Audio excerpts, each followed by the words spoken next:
Here we are in chapter 4 doing an overview of verbs. Again, we're flying over at 35,000 feet, just getting a bird's eye view and reviewing some basic concepts, introducing some concepts which we don't expect you to be able to hold on to all this, right? But then we'll go back through later, chapter by chapter, focusing on particular aspects of Greek verbs. But let's try to get the big picture now.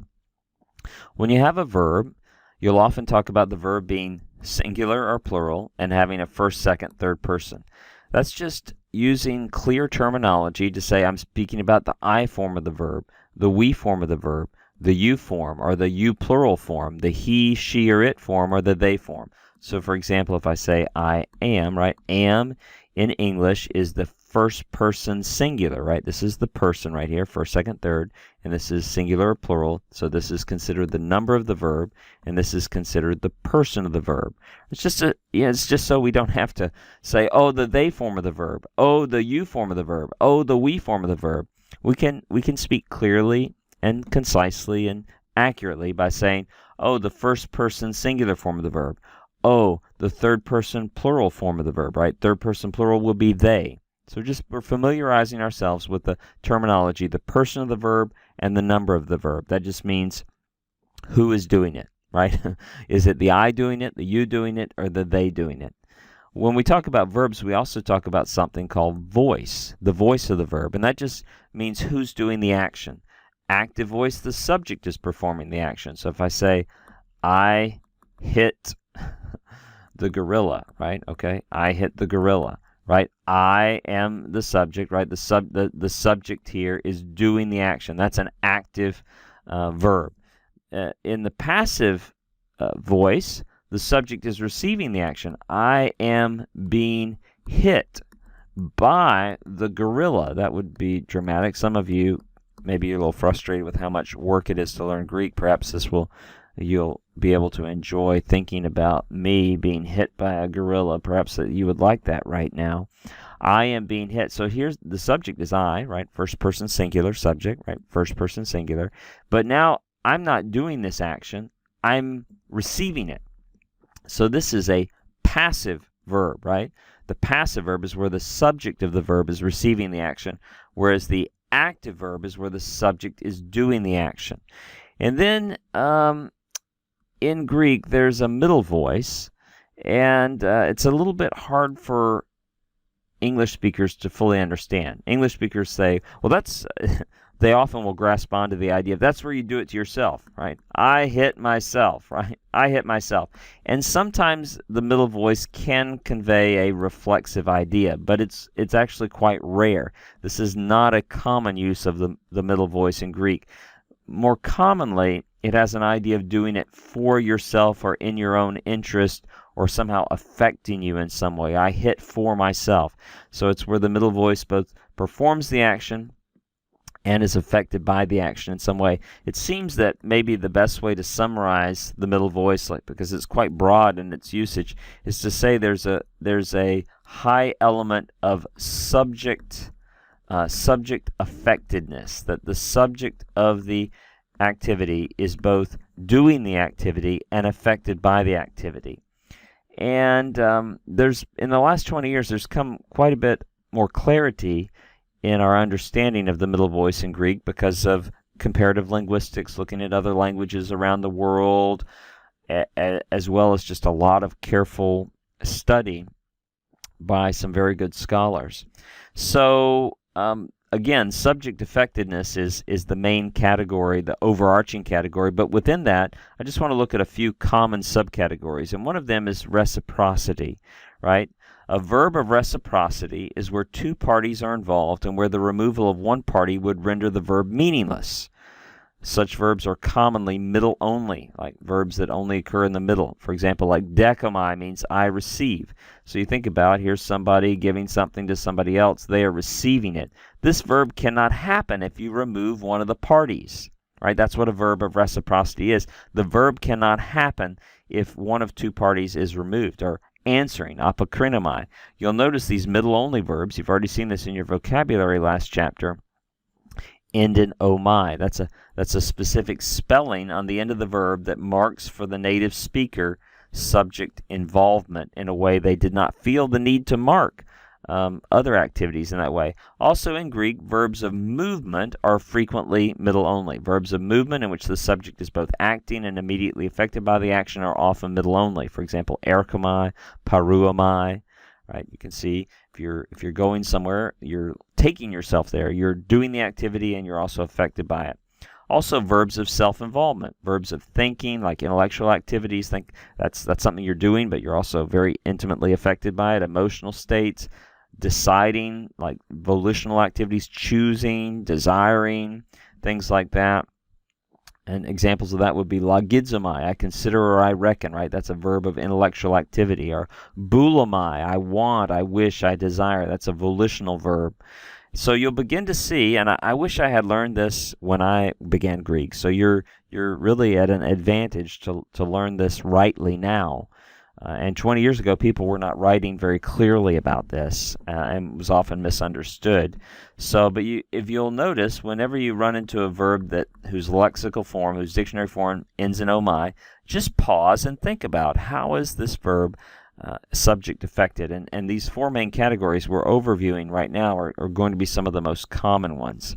There's also many middle-only verbs have an element of passivity to them, verbs in which the subject is passive, in the sense that he or she does not choose or cannot refuse to be the subject of the action.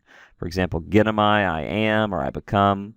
Koimaomai, I fall asleep. Right? When you're sleeping, you're not really choosing. I guess there is some choice involved in lying down in the bed, but the actual act of sleeping itself is, especially once it's going on, it's not like you're consciously choosing to continue sleeping. I die.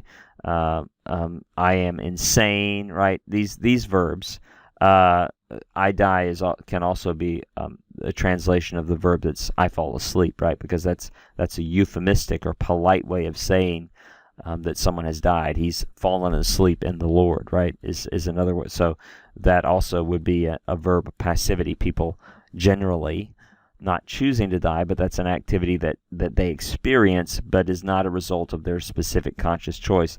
Minomai, I am insane, another verb that's middle only, that is not a verb of conscious choice, right? So this is more maybe than you really need to know about the middle voice right now, but I think it's very interesting and will guard you against some strange and erroneous interpretations. Greek verbs also have something called mood. Have something called mood, and that doesn't mean like, wow, things are going well. I'm in a good mood, right? What mood is a grammatical category that describes the speakers or the subjects, the relationship that the speaker thinks that activity, the speaker or the writer, the relationship that speaker writer thinks that activity has to reality, right? Is it factual, right? Then they speak in the indicative mood, right? There's little changes to the verb to communicate. I'm presenting this as a fact because I, the speaker or writer, think this activity is a reality. Or the subjunctive, often the subjunctive mood is a little change you make to the spelling of a verb, often to communicate some element of indefiniteness, right? Maybe you're leaving open who is doing it or when it will happen or even if it will happen. That has to be determined from context. Or there are other elements of the subjunctive, other uses as well, expressing purpose or result, sometimes things that do not have indefiniteness. I would say at least 70% of the time the subjunctive has this very clear, overt indefiniteness to it. And so in that case, the speaker or writer is saying, hey, this activity, I'm saying that I'm not painting a clear picture. It's sort of like the reality is a little bit behind the fog here. Maybe we're just leaving behind the fog who's doing it, or maybe we're leaving behind the fog when it will happen. We may be certain it's going to happen, but we're leaving something indefinite in our explanation of it, or undefined. The optative is the rarest mood in the New Testament. It's very uncommon in Koine Greek, and it's frequently used to express a strong wish, like in may grace and peace be multiplied to you, or a curse, where Jesus speaks to the fig tree, may no one ever eat fruit from you again, right? The most common use of the optative is where Paul he uses, most of these forms come from him, where he says, me genoita, may it never be. Shall we send more that grace may abound? May it never happen. Me genoita. The imperative is where the speaker is commanding the activity to happen. They want the activity to become a reality. Go wash in the pool of Siloam, Jesus told the man who had been born blind. He's wanting that activity to become a reality by commanding it, or the imperative can also be a request, right? Prayers are in the imperative mood, not because we're commanding God, but because we're requesting. We want those things that we're speaking about to become a reality, and we're speaking to a superior. We're speaking to God, and so we're not commanding, but we're asking, we're requesting those things to happen.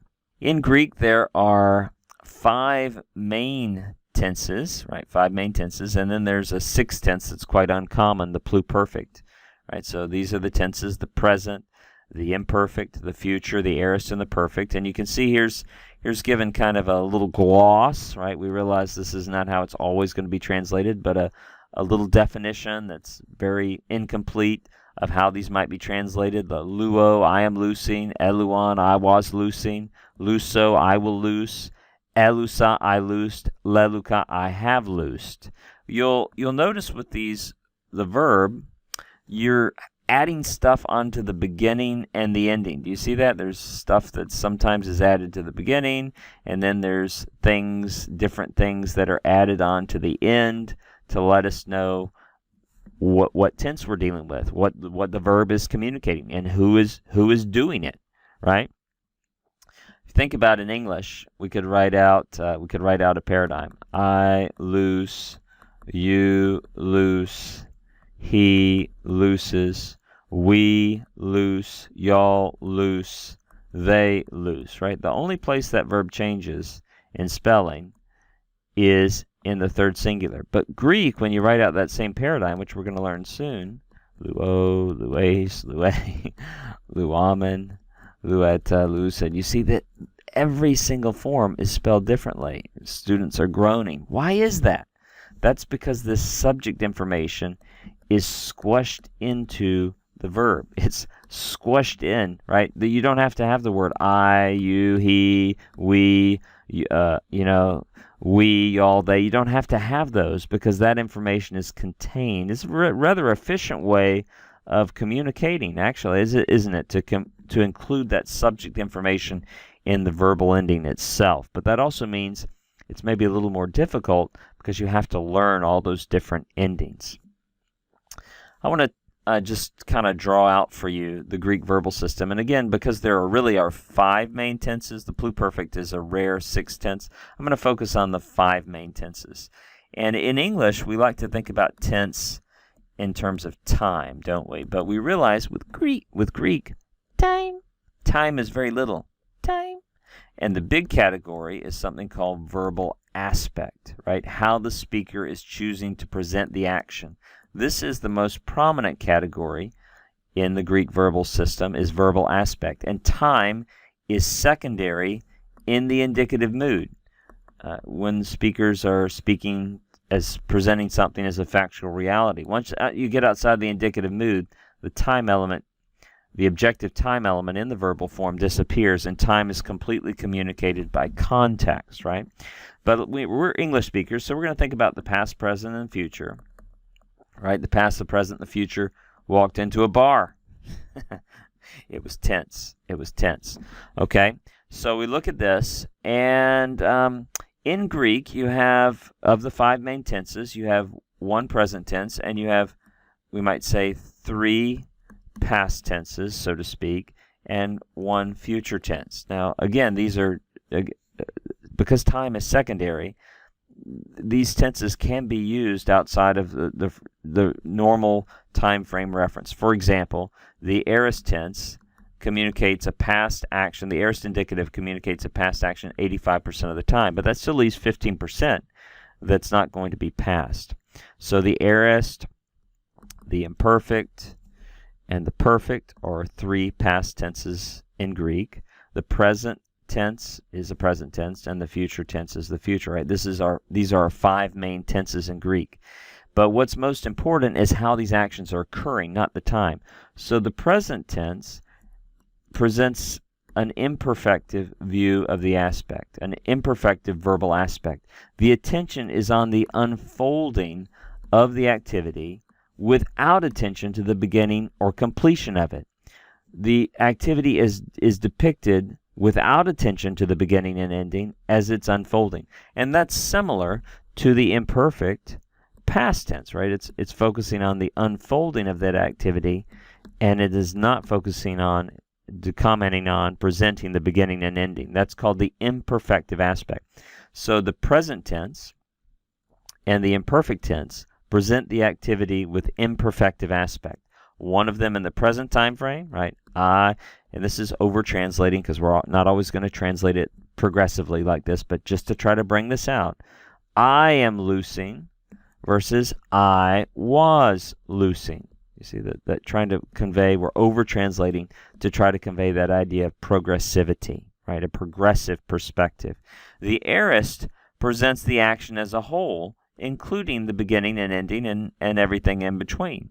I loosed, right? Just looks at it as a whole. We might say it's a holistic perspective on the action. The technical term for that is perfective verbal aspect, right? The aorist tense presents a perfective verbal aspect view, while the present and the imperfect present the action with an imperfective verbal aspect, right? The future is somewhat debated. Some people think it's aspectually vague, that it's not clear whether it's progressive or holistic.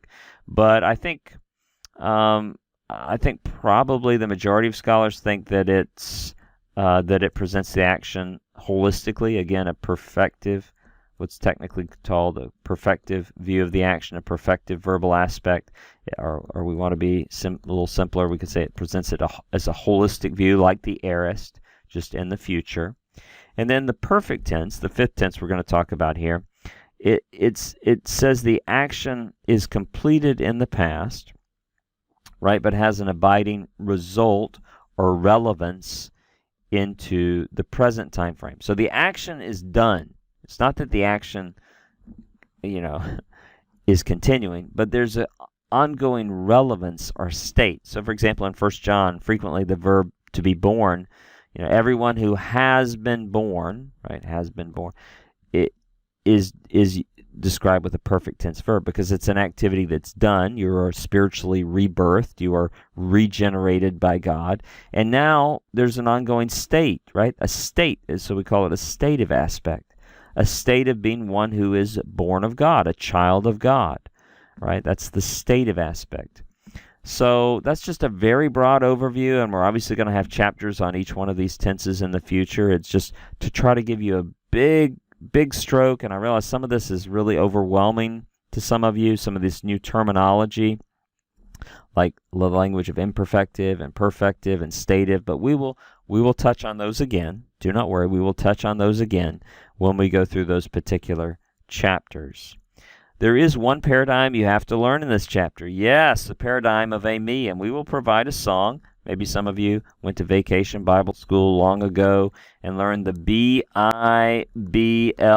song, right? The B-I-B-L-E, yes, that's the book for me. I stand alone on the Word of God, the B-I-B-L-E.